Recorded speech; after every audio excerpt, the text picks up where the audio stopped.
Shalom saudaraku, hari ini mari kita sama-sama mengalami janji Tuhan di dalam kehidupan kita. Yosua pasal 10 ayat 1 sampai 43. Pertempuran dekat Gibeon. Yosua merebut bagian selatan Kanaan. Setelah terdengar oleh Adoni Zedek, raja Yerusalem, bahwa Yosua telah merebut Ai dan telah menumpasnya seperti yang dilakukannya terhadap Yeriko dan terhadap rajanya. Demikianlah juga dilakukannya terhadap Ai dan terhadap rajanya, dan bahwa penduduk kota Gibeon telah mengadakan ikatan persahabatan dengan orang Israel dan diam di tengah-tengah mereka. Maka sangat takutlah orang, sebab Gibeon itu kota yang besar, seperti salah satu kota kerajaan, bahkan lebih besar dari Ai, dan semua orangnya adalah pahlawan. Sebab itu Adoni Zedek raja Yerusalem menyuruh orang kepada Hoham raja Hebron, kepada Piream raja Yarmut, kepada Yafia raja Lakis, dan kepada Debir raja Eglon, mengatakan, datanglah kepadaku dan bantulah aku, supaya kita menggempur Gibeon, karena telah mengadakan ikatan persahabatan dengan Yosua dan orang Israel. Lalu kelima raja orang Amori itu berkumpul dan bergerak maju. Lalu Yerusalem, raja Hebron, raja Yarmut, raja Lakis, dan raja Eglon, mereka beserta seluruh tentara mereka. Mereka berkemah mengepung Gibeon dan berperang melawannya. Lalu orang-orang Gibeon itu menyuruh orang kepada Yosua ke tempat perkemahan di Gilgal, mengatakan, jangan menarik tanganmu daripada hamba-hambamu ini. Datanglah dengan segera kepada kami. Lepaskanlah kami dan bantulah kami, sebab semua raja orang Amori yang diam di pegunungan telah bergabung melawan kami. Lalu Yosua bergerak maju dari Gilgal, dia dan seluruh tentara yang bersama-sama dengan dia, semuanya pahlawan yang gagah perkasa. Berfirmanlah Tuhan kepada Yosua, janganlah takut kepada mereka, sebab aku menyerahkan mereka kepadamu. Tidak seorang pun dari mereka yang akan dapat bertahan menghadapi engkau. Lalu Yosua menyerang mereka dengan tiba-tiba setelah semalam-malaman bergerak maju dari Gilgal. Dan Tuhan mengacaukan mereka di depan orang Israel, sehingga Yosua menimbulkan kekalahan yang besar di antara mereka dekat Gibeon, mengejar mereka ke arah pendakian Bet Horon, dan memukul mereka mundur sampai dekat Azeka dan Makeda. Sedang mereka melarikan diri di depan orang Israel dan baru di lereng Bet Horon, maka Tuhan melempari mereka dengan batu-batu besar dari langit sampai ke Azeka, sehingga mereka mati. Yang mati kena hujan batu itu ada lebih banyak dari yang dibunuh oleh orang Israel dengan pedang. Lalu Yosua berbicara kepada Tuhan pada hari Tuhan menyerahkan orang Amori itu kepada orang Israel. Ia berkata di hadapan orang Israel, matahari, berhentilah di atas Gibeon, dan engkau, bulan, di atas lembah Ayalon. Maka berhentilah matahari dan bulan pun tidak bergerak, sampai bangsa itu membalaskan dendamnya kepada musuhnya.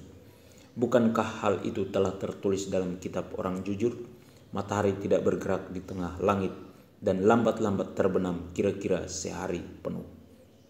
Belum pernah ada hari seperti itu, baik dahulu maupun kemudian, bahwa Tuhan mendengarkan permohonan seorang manusia secara demikian. Sebab yang berperang untuk orang Israel ialah Tuhan. Kemudian Yosua dan seluruh orang Israel yang menyertainya pulang kembali ke tempat perkemahan di Gilgal. Kelima raja itu melarikan diri dan bersembunyi di dalam gua di Makeda. Kepada Yosua dikabarkan demikian, kelima raja itu telah ditemukan bersembunyi di dalam gua di Makeda. Lalu berkatalah Yosua, gulingkanlah batu-batu yang besar ke mulut gua itu, dan tempatkanlah di sana orang untuk menjaga mereka. Tetapi kamu, janganlah kamu berhenti, kejarlah musuhmu dan hantamlah barisan belakangnya. Janganlah biarkan mereka masuk ke dalam kota-kota mereka, sebab Tuhan Allahmu menyerahkan mereka kepadamu. Setelah Yosua dan orang Israel selesai menimbulkan kekalahan yang besar sekali di antara mereka, sampai mereka dihancurkan sama sekali, beberapa orang dari mereka dapat lolos dan masuk ke kota-kota yang diperkuat. Pulanglah seluruh bangsa itu dengan selamat kepada Yosua ke tempat perkemahan di Makeda. Tidak ada seorang pun yang berani melemparkan kata-kata ancaman terhadap orang Israel. Kemudian berkatalah Yosua, bukalah mulut gua dan keluarkanlah kelima raja itu dari dalam dan bawa kepadaku. Dilakukan oranglah demikian, kelima raja itu dikeluarkan dari gua itu dan dibawa kepadanya Raja Yerusalem, Raja Hebron, Raja Yarmut, Raja Lakis, dan Raja Eglon.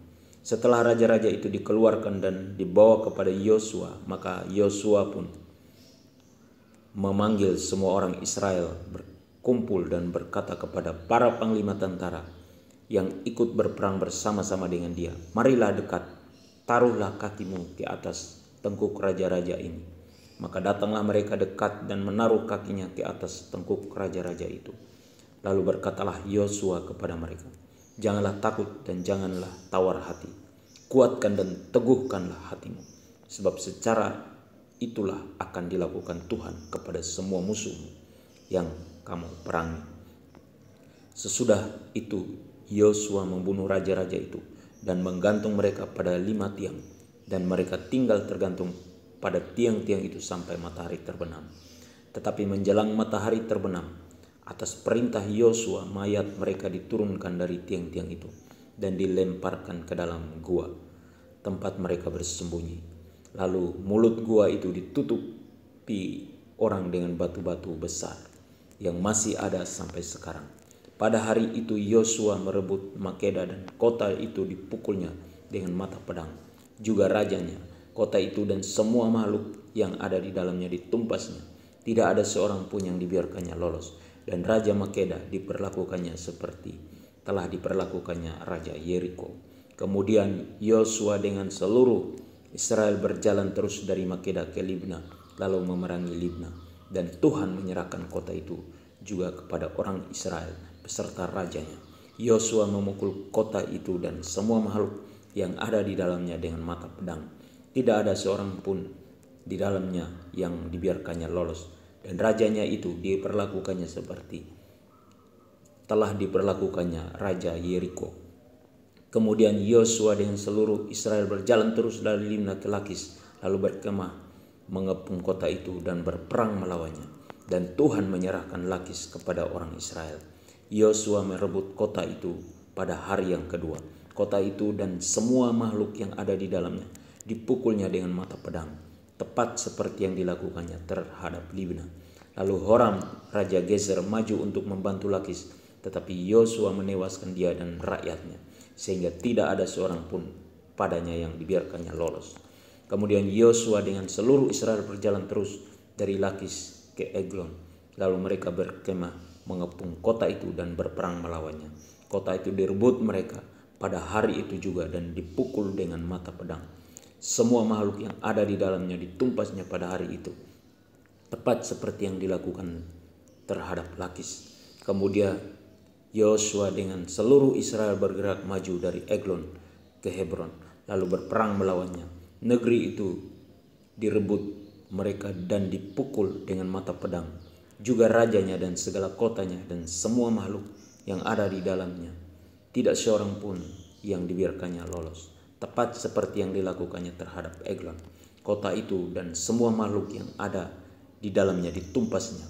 Kemudian Yosua dengan seluruh Israel kembali ke Debir, lalu berperang melawannya.